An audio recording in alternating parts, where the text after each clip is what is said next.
Welcome to the James Hush Show. At the James Hush Show, we explore the intersection of technology, art, and business to uncover new thoughts and opportunities that help you lead a more fun and fulfilling life and career. Trey in particular. Today, we have the gear god himself, Mr. Trey Xavier. So, California-based guitar blogger Trey Xavier is the man behind the Gear Gods channel on YouTube, delivering metal-centric content to a horde of virtual metalheads. Trey attended the prestigious Berklee College of Music, however, moved to California eventually to finish his studies at Sonoma State College. After he began working as an editor for GearGods.net, expanding it to YouTube, 1,800 videos and 210 subscribers later, GearGods has become the go-to YouTube channel for everything heavy metal gear and now songwriting related. In addition to being editor-in-chief of Gear Gods, Trey fronts progressive metal band In Virtue, who, my girlfriend says, has the most handsome bass player out of all the metal bands she knows. So that's kind of a pretty prestigious honor for Trey Xavier.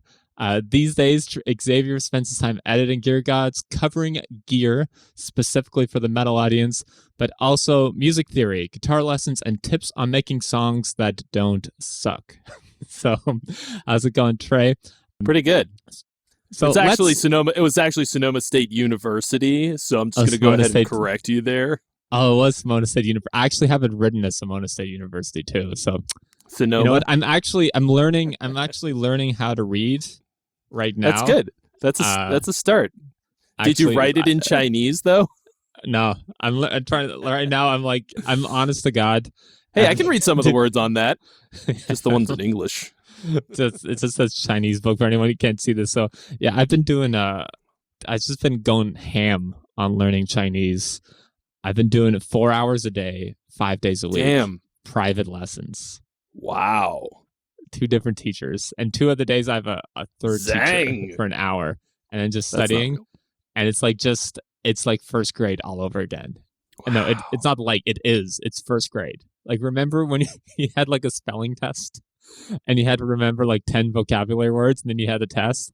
It's like that every day, except instead I have to learn how to write the character.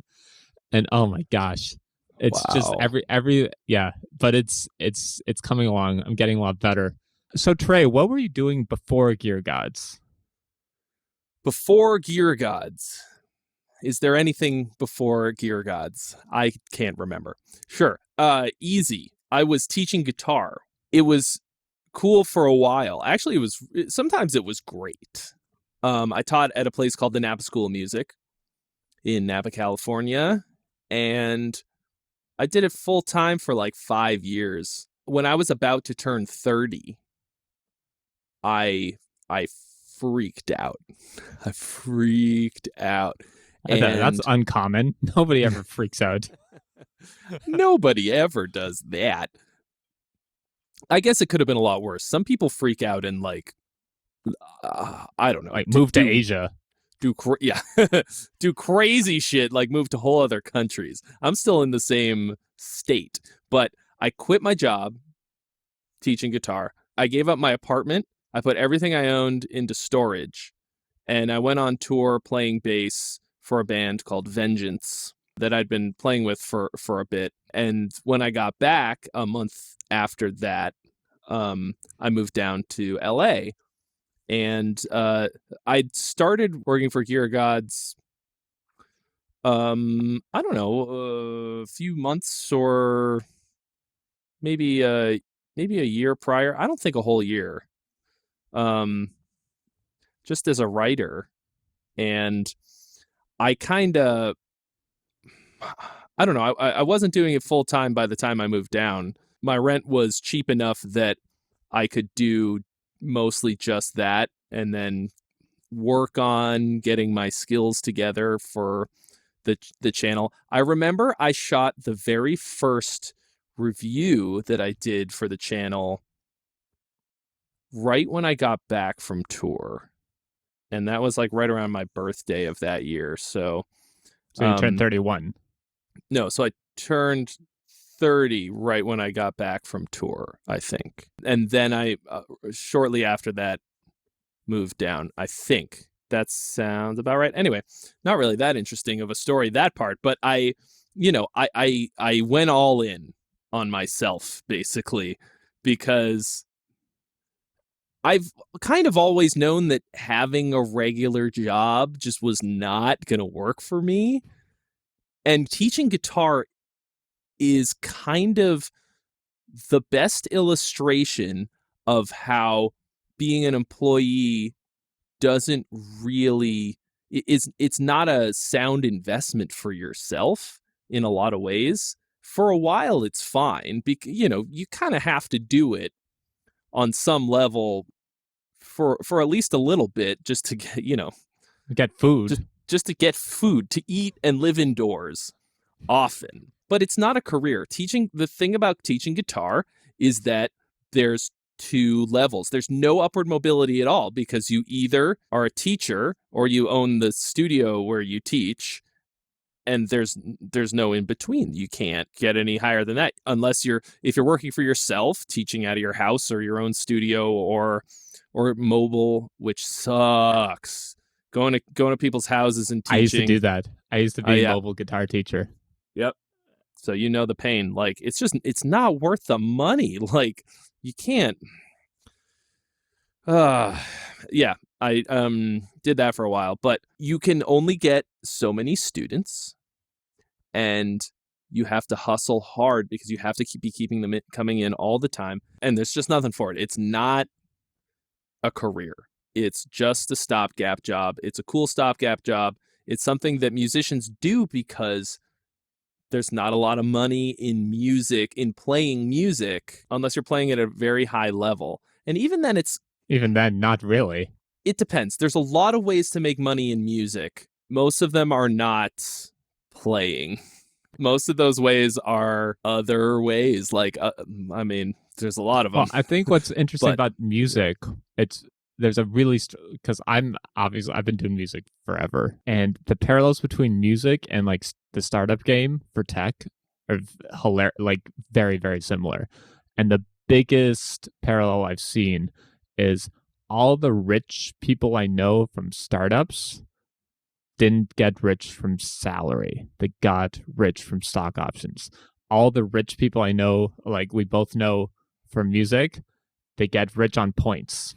They're either like from pure songwriting, like I haven't met a single, at least for like engineers in the startup scene, you can meet engineers like, oh yeah, I just charge a really good hourly rate and have consistent work. But like for the session musicians, like some of their hourly rates look pretty good, but there's way less songs that need bass than there are broken websites. And so most of the musicians I know who have a good living, most of the musicians I think have a good living, made all their money on points. So it's from like, we all, like the five of us are making this album and we're all taking 20% each, and the producer, or did I do the math right? We're all taking like 15% each and the producer's taking 10 or something like that. And so I'll meet a lot of engineers and a lot of musicians who don't see like, oh, the way you actually make your money is on the points, on the stock options, or on the percentages at the end. And so what a lot of people do by accident is they try to make as much money up front. Like they'll be like, oh, like I deserve like $100 an hour recording or whatever. It's like, as an engineer, I deserve $100 an hour, blah, blah. But they don't see from the other person's perspective that they don't, like the money just isn't there yet. And so like this happens a lot with, I know Glenn, our mutual friend, Glenn Fricker, he'll see a bunch of like recording engineers like talk about how stupid musicians are. And I just like all the recording engineers I know who make bank are making it on points. Like they turn into producers and they're taking like 1% of the songs. So I think that's the same thing with like music. Like if you're just doing the hourly thing, like you said, you can't scale. there's no way to scale it. It's not possible until you hit a point where you can charge ridiculous money and have enough students to make it worth your while. Like you have to be some kind of celebrity. Okay. Like charging $50 an hour for guitar lessons for teaching kids who drop after 6 months and cancel like every third lesson for It's no not a reason at scalable all. career path. It wasn't the career At path all. Trey Xavier wanted No. to venture down. No, like now, basically, people want what I've got enough, and my time is worth enough that if I want to teach, I'm basically charging like my consultant rate, which you're is like a lot. YouTube streaming rate, basically, because if you're on Twitch, you can probably make about X amount of dollars. So it doesn't make any logical sense to charge any less than that. Yeah, and even then, like I want to do whatever's going to be making me money while I sleep. And I'd rather be spending time setting that up because then I've got a long-term payout.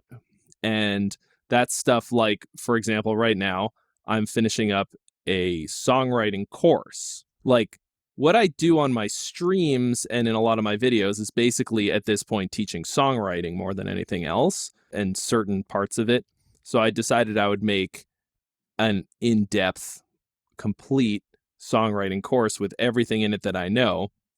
And then I don't have to teach anybody. I don't have to teach it over and over again. It's just people can just learn. I mean, sure, there's some things that are like there's something to be said about having an interactive teacher who can like respond to questions and stuff. But I can still get you like, I don't know, 80% of the way there with something that you can reference over and over again. Or I mean, like, I guess I could probably as good as an example is my guitar courses that I have now 3 of. Okay. Like I taught this scale system that I have, over and over again in my lessons, and kids would learn it or not and remember it or not. And then they, couldn't go back and didn't have any materials except the written ones. Now I have them as video courses. You buy them one time. I don't have to sit there and teach it to you. You're not buying my time anymore. You're buying my knowledge.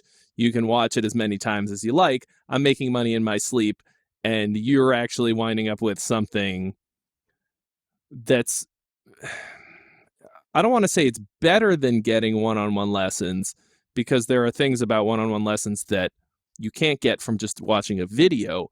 But at the same time, there are a lot of advantages to a video course as well. So I think it works out in general better than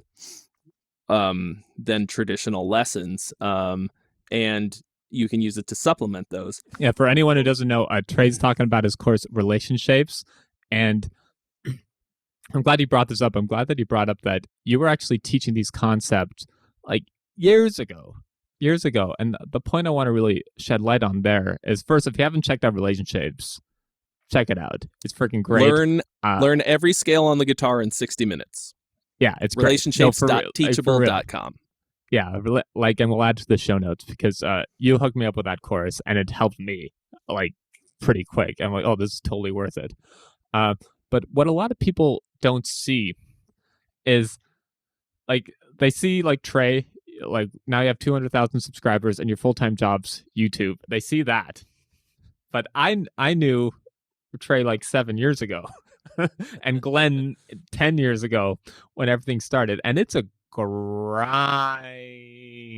It's a grind to get up there.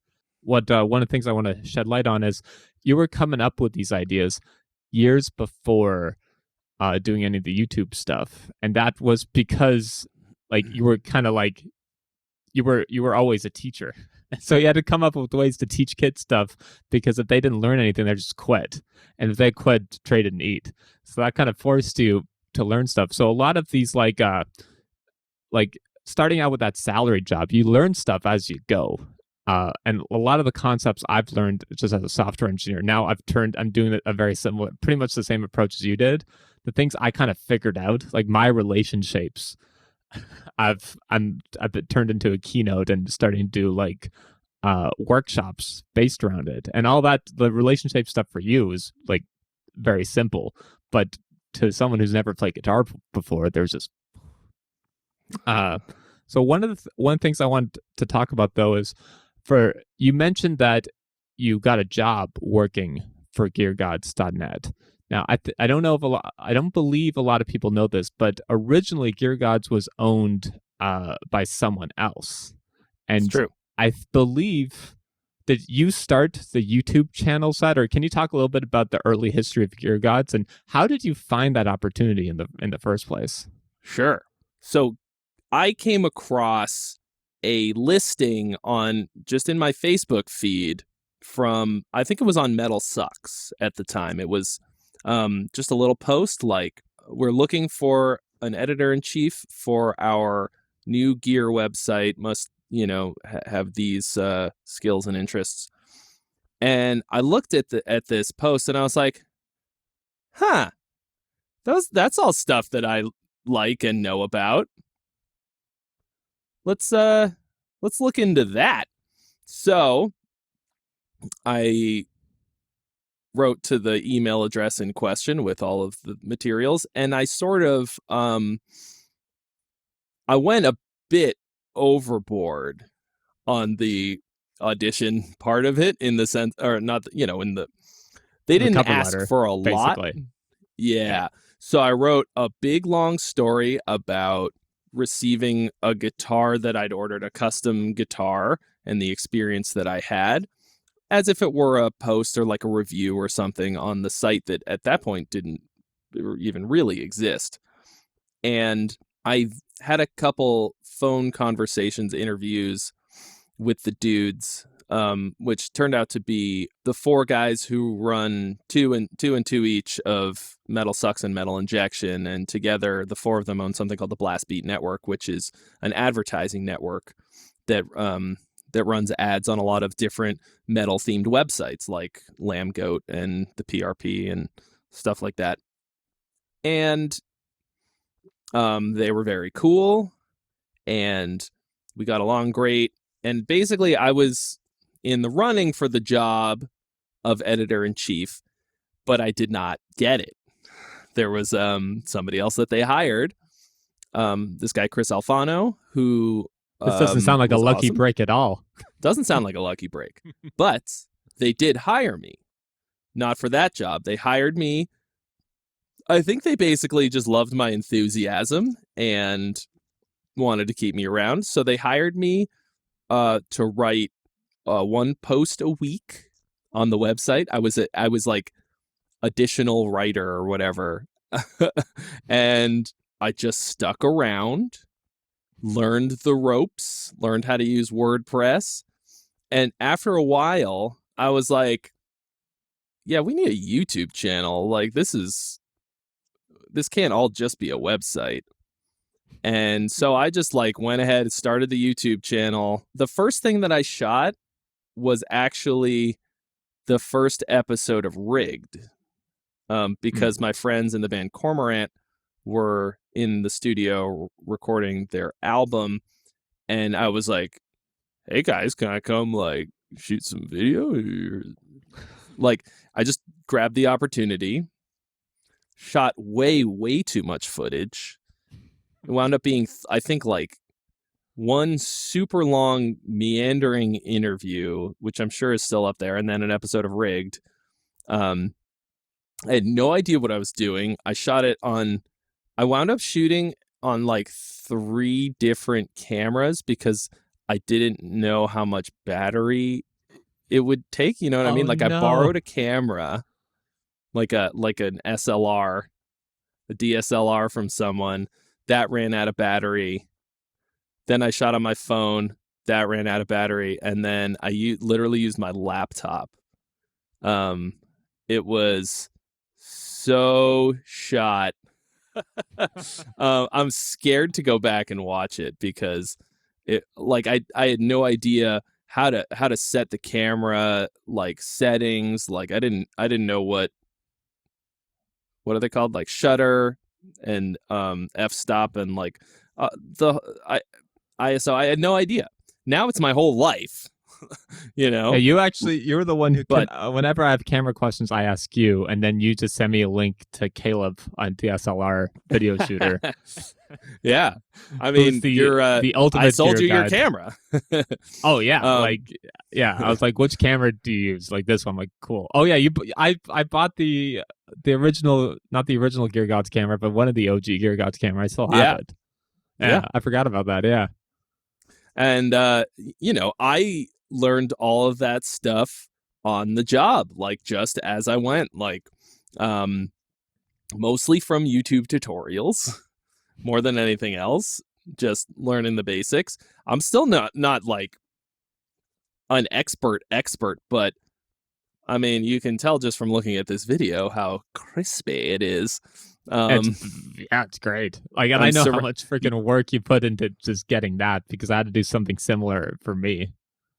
yeah, like this is $1,000 light right here, Yeah. back here. It's not pointed at me and it's not on, so um this video could look even better. But like putting in the time, effort, and money into making videos look good is has become incredibly important to me. So basically what happened with Gear Gods is after Chris quit, there was nobody left to do the job. Like there was nobody else who knew the job nearly as well, because I was just there all the time learning all the different things.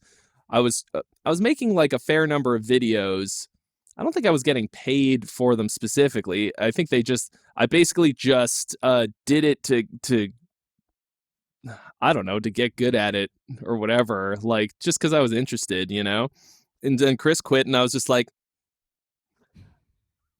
I'm literally the oh, most there's qualified an person in the opening. entire world for Yeah, this. like who else would they possibly have asked? I was just ready to go, and so they hired me to do it instead. And I basically just kept pushing and pushing and pushing for like, for more money, to do more work, like, yeah, just finding more stuff to do and trying to make it my full-time job, make it a career, And that's what I did for, I don't know. Over How four long did it? years. Over 4 or 6 5 years years. at this point? Yeah.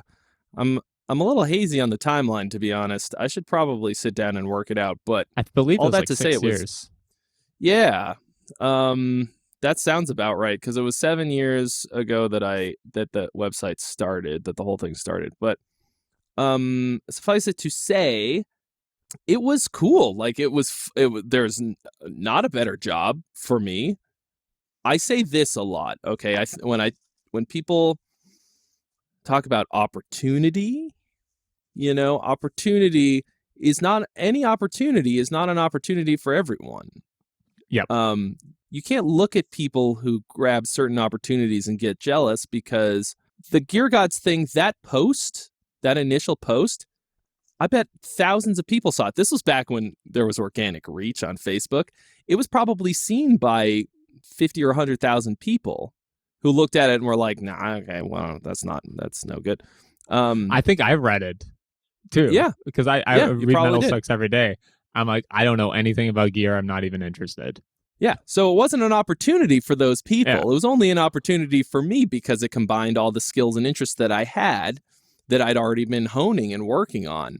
So it was a great job for a while, but it started to suffer a bit from the same problem as teaching, which is that it was just a salaried job, and I was doing the lion's share of the work. So eventually, about a year ago, well, actually, it was almost 2 years ago now, that I made the big proposal to my bosses that they sell Gear Gods to me, because I reached the point where I was either going to do that, or I was going to go solo, basically, because Start a new YouTube channel.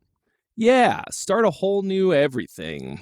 But it needed to be mine. I was there building an empire, but I wasn't the emperor. And luckily they agreed, and after a lot of negotiation. We both walked away very happy. And you still have It the was about relationship 9 with those. months. Yeah, you still have the relationship with those guys now because they hooked you up with. They still hook you up with deals. Oh, yeah. And you still work together. Yes, we still work together a good bit. Actually, we just are finishing up Metal Month right now. We work together on that with TuneTrack. All kinds of stuff. Yeah, I still love those dudes. They are super cool. They were always great to me. I don't have any real complaints about working for them at all. They paid me fairly, like and Yeah. any the amount of work that I did was absurd, but that was my own fault. There was nobody pushing me that hard except for me. You know what I mean? And I think it was because I was treating it like it was mine, even though it wasn't mine. Everybody saw me as the face of Gear Gods, and they assumed that it was also all mine, and and it was still the most fun. Like, I wouldn't have done it. I wouldn't have kept going, working like 70 hours a week or whatever, for not 70 hours a week of pay if it wasn't the best. Like, there's always stuff that can be done. It's super fun. It blew the doors wide open in terms of just plain opportunities for me in my career, in my life, for meeting people that, I mean, I got to meet John Petrucci dressed as John Petrucci, like pretending to be John Petrucci. In character as Petrucci. Yeah, and then the interview was you basically calling John Petrucci a fraud, which is amazing. And he loved it. He loved it. Like, that never would have happened in a million years if it wasn't for Gear Gods. And I'm extraordinarily grateful for what I get to do every day. And it's awesome. And now, basically, the negotiation and execution of me buying my job took about 9 months, I think. It was a big deal. Like, it was a whole big thing. It was absolutely worth it in every possible way. It was for sure the right thing to do. If I hadn't have done that, I'd be starting over completely from scratch. And I was willing to do that because I came to the conclusion that you can't, I mean, I don't know about rich. I don't know about getting rich, but making yourself, being like a successful, I don't know, being financially very successful is extremely difficult as an employee of anything. I mean, unless you work as a software engineer for Facebook. Unless you work as a software engineer for Facebook, which I can't do because I have no software engineering skills. So that's just not the opportunity. Like, there's all these job postings right now at Facebook to be a software engineer, but it's just not the opportunity for Trey. Because exactly, it's not an opportunity for me in any sense. It would be a wasted interview for everyone. I'll go waste their time just for fun. But no, it exactly, like, there are jobs where you can make a lot of money as an employee, but they're not really in the music, not for the skills, the experiences, and the interests that Trey Xavier has. Oh, certainly not. No. Yeah. I'll never have another real job. I'll never do it. I'll never go back. I'm going to do everything in my absolute power to keep that from happening ever again. And this is going great. And not to mention, just more than anything, I'm able to steer my own ship the direction that I want it to go. For example, like, like, I love gear. I love music gear and what it's good for. But the reason that I care about it, I figured out, is because it allows us to create. They're tools of creation. It allows us to make better music and, more than anything else, better songs. And so these days I am making mostly content about songwriting, and the gear is like I'm showing you how to use the gear to write better songs.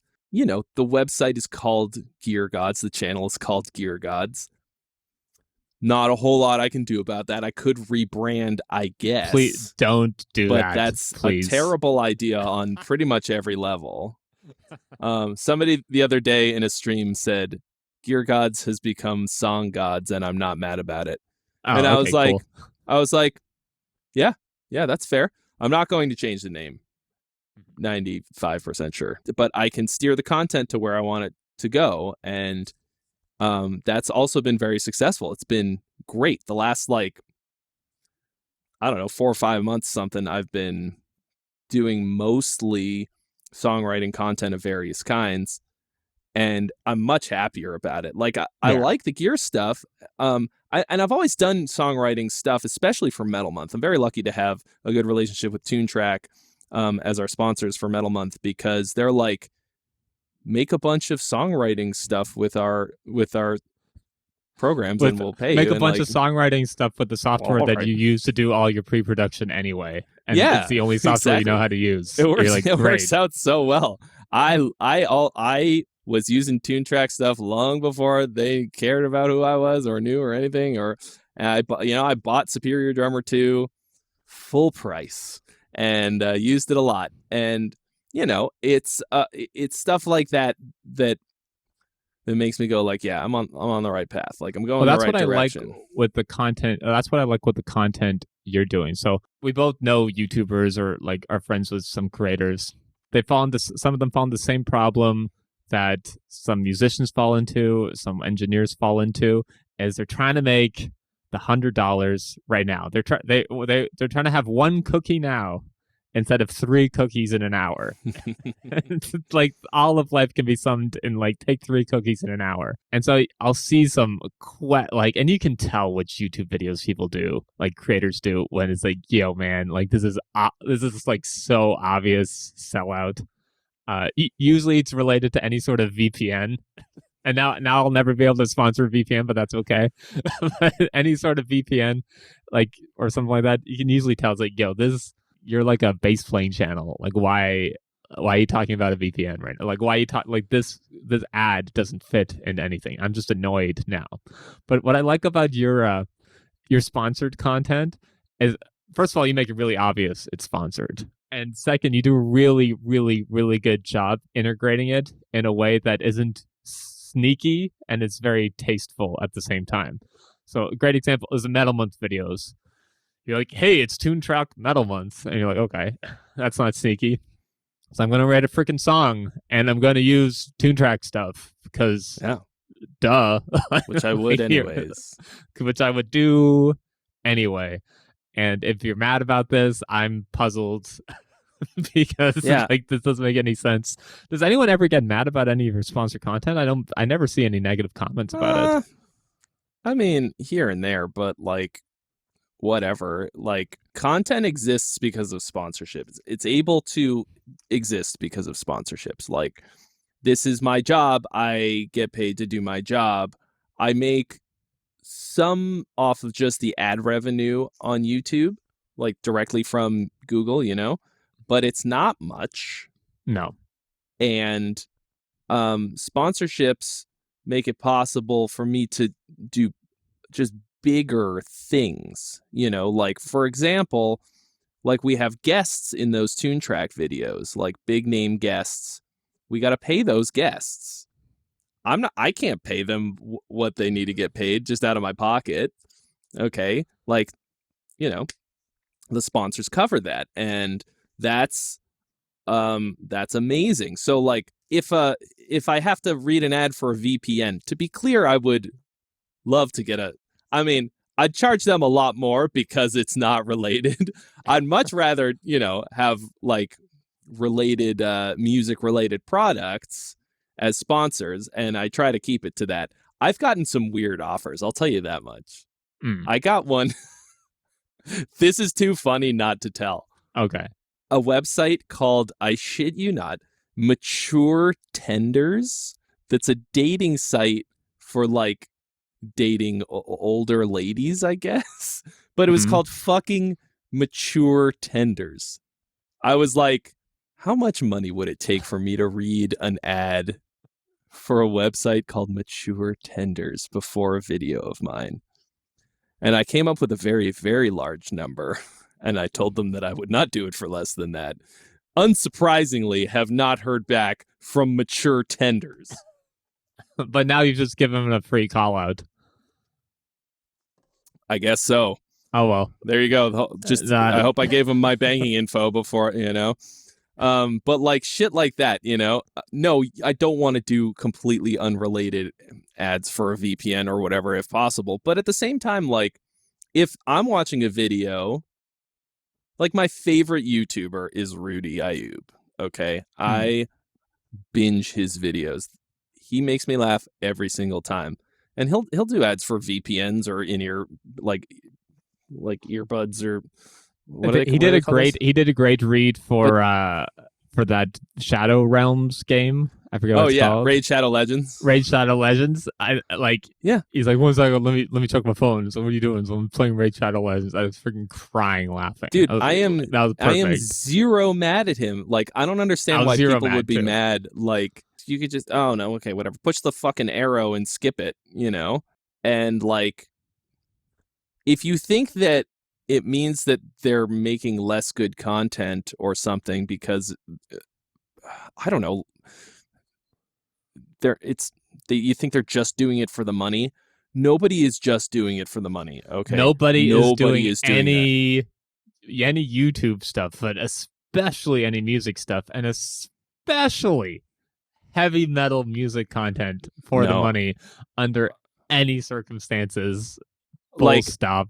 Period. End of story. I live a 10-minute drive from Van Nuys, which is like the porn capital of Earth. Okay, if I wanted to just like make a quick buck, I'd for sure be doing content with less clothes on. You know what I mean? Like, there's a lot of things that if all I cared about was money, there are a lot of things that I could do to make a lot more money than what I'm doing now. I don't know how much money people think that we're making on these ads, but like, it's not so much that any of us are doing it just for the money. I think a good thing to clarify. That's the stupidest fucking thought for somebody to have. Well, you're just doing it for money. Yeah, I think it's common so I used to work in the ad industry as an engineer. So I know a lot about the technical stuff behind this. I think a lot of people get confused because they'll see like Graham Stephan or like a real estate or finance YouTuber. They'll post like, oh, I made $2 million on YouTube this year. Here's a breakdown. And people forget, people don't know, it depends on your vertical of your content. And so if you're doing anything real estate, anything credit card, your CPMs, which is the cost that Google will pay you for 1,000 impressions, are like $100+. Like, it's bonkers. It's because they can run credit card ads, and credit card companies are willing to spend like hundreds of dollars for somebody to click on their ad because they know once they sign up for the credit card, they're screwed for like they're going to be paying them forever. Yeah. So that makes sense. But if you're a great example, YouTube, music channel or any sort of like pranks channel or that kind of entertainment, your CPMs are going to be way lower because like Nuclear Blast Records, spoiler alert, isn't going to pay the same amount of dollars per click for you to buy the new Despised Icon CD. Even though the new Despised Icon CD is dope. I love the band, but the CD's like $15. Yeah, the amount of money that's in there is just not the same. Maybe they'll sell like $100 cool Despised Icon with a t-shirt and like a baseball cap and some shorts and some like incense or something. But like they're still never gonna like it's just basic simple math. And so I think a lot of people get confused on the money side. They think like, oh, well, maybe these music YouTubers are making like the same as real estate stuff. It's like, it's just not true at all. It's not. This year, I have overall all the things that I do that I make money on, all my various and sundry revenue streams, I'm for sure making by a lot the most I've ever made in my life. It's still not a lot. It feels like a lot because, like, for example, when I was teaching guitar, I made $30 an hour, give or take, which probably seems like a lot. You might go like, "Oh, wow, that's a good hourly That's like rate." $60,000 a year. And you're like, wait If a you're sec. teaching, if you're doing 40 hours a week, getting 40 hours a week of students in half-hour increments, that's 80 Oh no, students. in half-hour That's increments. Oh 80 gosh. students a week. That is nearly impossible. It's easier to start a YouTube channel than it is to It's easier to start a YouTube. Yeah, for sure. So I was teaching like 20 hours a week maximum. Like that was good. Like 20 hours a week. That was the most, I think. Yeah, I think that was like the job, the highest paying job that I had ever. And so like all of my money does not come from YouTube. Like when I bought Gear Gods, I bought everything, the website, the email list, the YouTube channel, all our social media. And I have a variety of places that my money comes from. Just tons and tons of little trickles, little revenue streams, some of them larger than others. YouTube is like what allows me to do that. Like my YouTube notoriety or whatever. It's more than anything else, it's exposure. Okay. Mm-hmm. I'm exposing myself to the world. No, but like really I'm showing people on a grand scale what it is that I have to offer. Okay, a lot of people have a lot of things to offer, but if you don't know about it, then you're not going to sell anything. Nobody's going to be able to take advantage of what you have to offer. Okay, like it's possible that before pretty recently, nobody knew that I had so much insight to offer about writing songs. Okay, and analyzing music that exists to improve your own songwriting. And if I didn't have 210,000 subscribers to show that to, and then be like, oh, and I'm going to be selling a songwriting course, it wouldn't matter if I knew all that stuff or if I had a course or anything. Exactly. So YouTube is the reason, but you have to actuate it, just like with any other, I don't know. Okay, for example, pro athletes. Okay, most pro athletes make a lot more off of their sponsorship deals with companies than they do from the NBA or from their salaries. Okay, even if they're making an absurd amount in salaries, Nike will pay them double that just to like wear their shoes, be in a commercial, like whatever. Absurd amounts of money. Okay, the reason that people care about whether or not they're wearing Nikes or whatever is because they play basketball in the NBA. They're putting it in front of people. It's the same thing. YouTube, sure, I make a bit of money off of YouTube directly and from the sponsorships of the videos, but it's just that everything that I do, everything that I sell or every service that I offer or whatever, I've just launched off of the YouTube thing or like leveraged it somehow. And that's really what you have to do if you're going to be an entrepreneur of any kind. You just sort of leverage all the different things you do all into the same, all towards the same goal. And it's not just making money like at all. Of course, making money is great. I pretty much only make money off of things that help people in some way. Correct. Everything you just that discovered capitalism. Well, it's possible to make money by hurting people, or doing things that are, I don't know, just neutral, or I don't know, or things that people need, but you gouge them for it, or whatever. I'm no saint, I'm not out there like feeding the poor, but everything that I sell is something that helps people. And so much of what I do is completely free to the end user.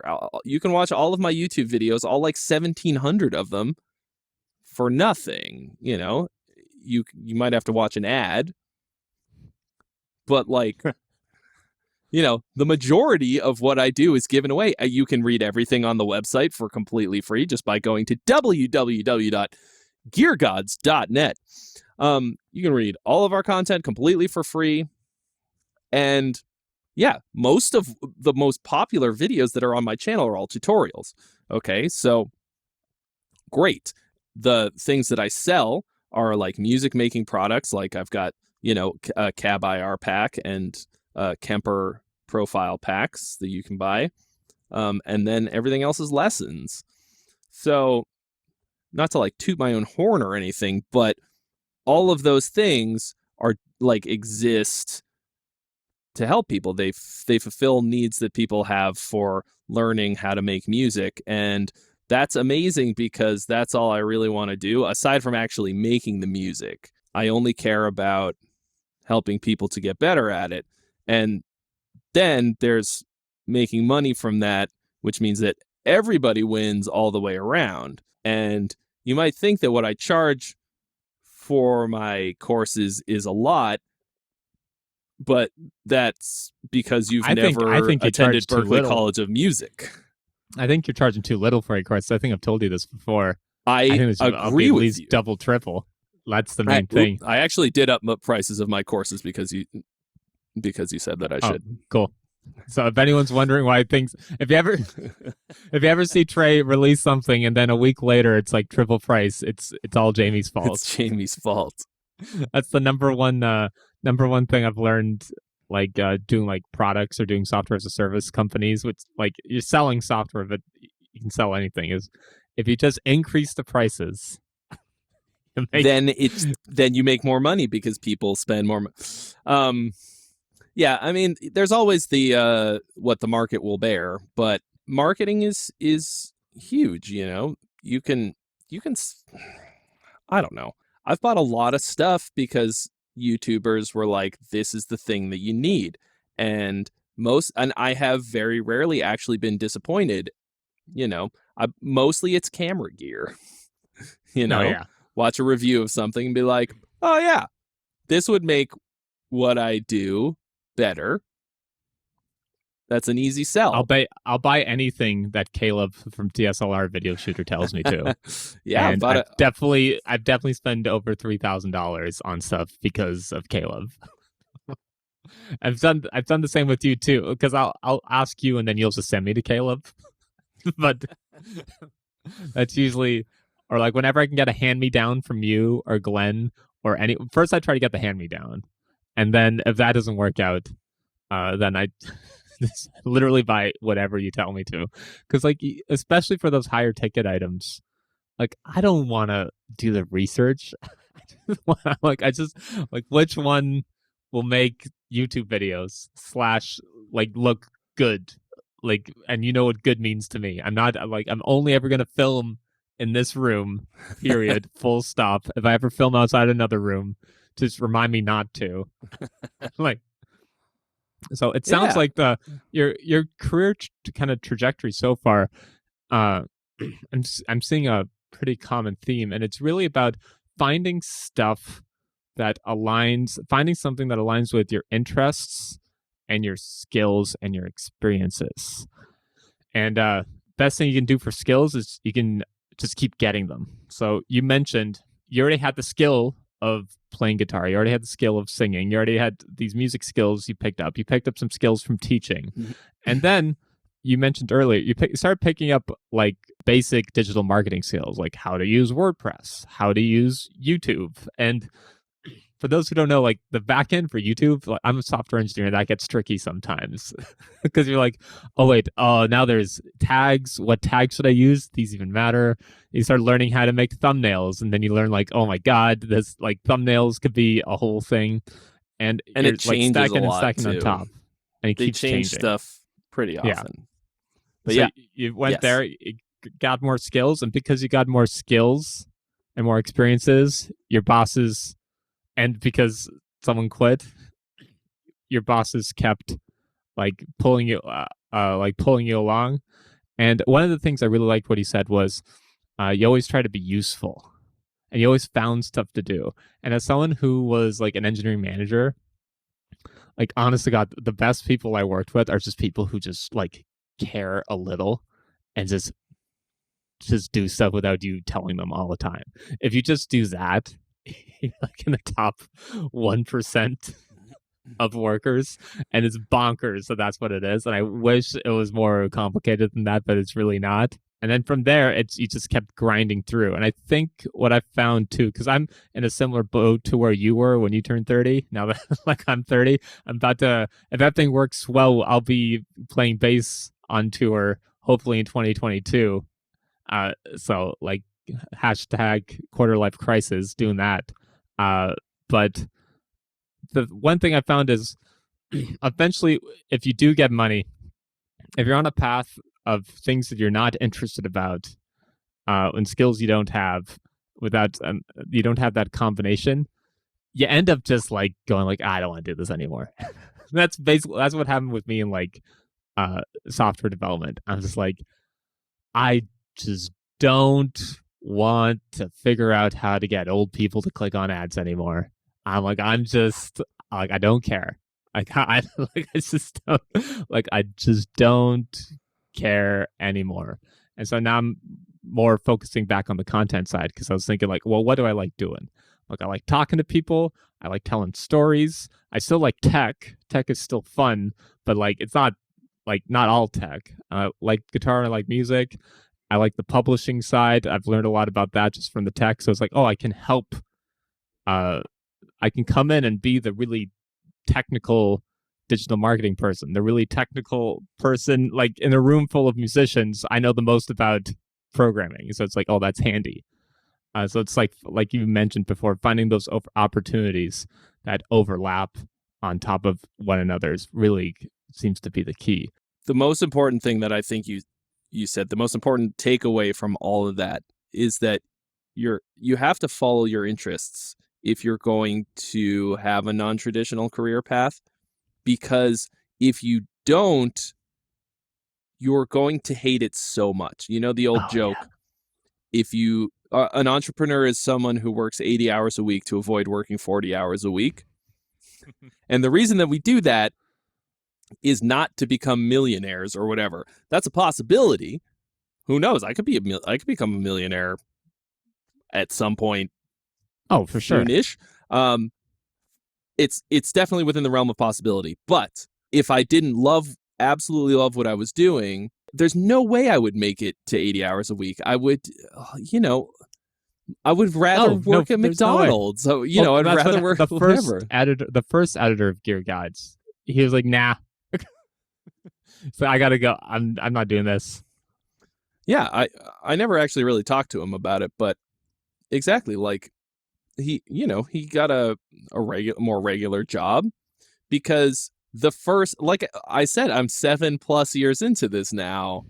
Imagine working for 7 years at a job where you like were grinding that hard, but not making crazy money. Like I could have made way more money doing, I don't know, like at some point I got offered a job as an artist rep for a popular accessories company. I would have been making double what I was making working for Gear Gods. And I turned it down because fuck that. Like I'd probably be pretty good at it and I would have liked it. Okay, it's still music adjacent, but like, no, I'm following the thing that I care about because I have to. I do not have a choice. And like, yeah, your interest, you have to, if you're going to do anything like this, you have to be doing something that you really care about, that you're interested in, and your skill set will continuously improve as you do it because of your interests. Okay, like I sit here and I watch tutorials on cameras and lenses and lighting and stuff like that because I want my videos to look better, because I care about it, and because I like it when they look good, and when I'm able to put out great looking content and sounding, you know what I mean?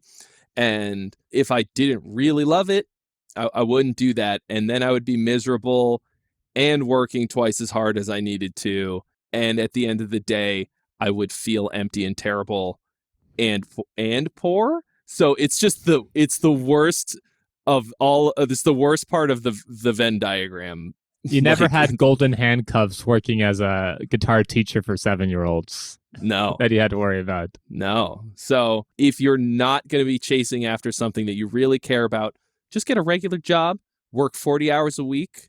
And when you're done at the end of the day, you get to go home and do whatever you want, play some video games.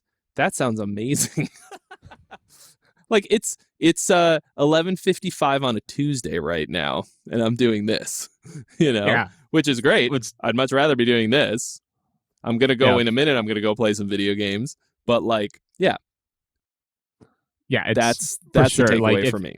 I think, the key thing is and you mentioned this earlier too, that when you have a job, you got to treat it like a job. Like you're not the emperor.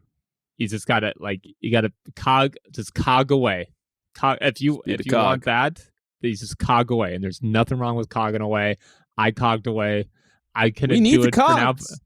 Yeah, my dad was a plumber. For 40 years or something, my dad was a plumber. We die without plumbers. We will die. No joke. The world needs those and many, many, many other kinds of regular jobs. Oh, nobody's going to die without me, but I would die in a regular job. So when the zombie apocalypse occurs, all your skill set is going out the window. Luckily you're funny and friendly, which is actually the most important thing. But yes, if you weren't funny and friendly, zombies don't care about that though. They'll eat the funny, the friendly, the mean, the ugly. Doesn't matter. They'll eat them. Awesome. Well, thanks again for your time, Trey. Absolutely, it was really great talking to you. I think this is going to really help a lot of people. Paint the picture that it's possible to do this, especially me being based in Taiwan. I meet so many, honestly, God, dude, I meet so many people out here who are just oh, that's just not possible. No, that's just not possible. Oh, that's not possible. I'm especially talking about friends like you or Glenn. Glenn's my favorite example because he's in Windsor, Ontario. And if you thought there weren't that many opportunities in Taipei, oh boy. let me get to talking about Windsor, Ontario, building a channel. And so it's nice to be able to use some other people I've been interviewing as an example, especially my friends out here, being yo, homie just grinded. He picked something you want to do. He kept showing up for 6 or 7 years. You gotta think long term to a certain extent, but of course it can be done. Of course it can. Look at anybody who's done it and ask yourself in what way they're any different from you. And the answer is probably only that they're willing to take a fair amount of discomfort for a long period of time more than anything else. But 100%. It can be done. I am living proof. I'm discomforting myself right now learning Chinese. And learning Chinese is as hard as you think. As hard. It's as hard as you think. It's actually harder than you think. Literally, I think it's probably like one of those things where people are well, I mean, it's this task X is pretty difficult, but it's not learning Chinese. It's a literal metaphor for hardness, for difficulty. If you want to get hit by a train, you got to stand on the tracks. That's number one. Okay. So it'll never happen if you don't do it, if you don't try, of course. Number two, you can absolutely try what I'm doing and fail miserably, wind up poor, living under a bridge. But that can also very easily happen with traditional career paths. You can get a regular job. You think that you've got a steady income, your retirement, healthcare, the works, and you can lose your job, and then you have nothing. So either you can do the regular old thing, get a regular old job, and still possibly fall flat on your face and lose everything for, whatever dumb company you work for that doesn't give a shit about you. Or you can work for yourself, also maybe fail, but at the end of the day, have something that you're proud of, that you worked hard for, and that you really care about, and maybe be more successful by a lot than you would have in anything else. I think the main thing there too is you're always working for yourself. Yes. Like when I was working for the NFL, I was working for myself. Right. My client was the NFL, basically. That's the way I treated it. And I made sure I showed up and I did good work for the sake of doing good work, because that's just the kind of person I do. I'm definitely not the smartest, definitely not the most handsome. I'm definitely not even the best bass player.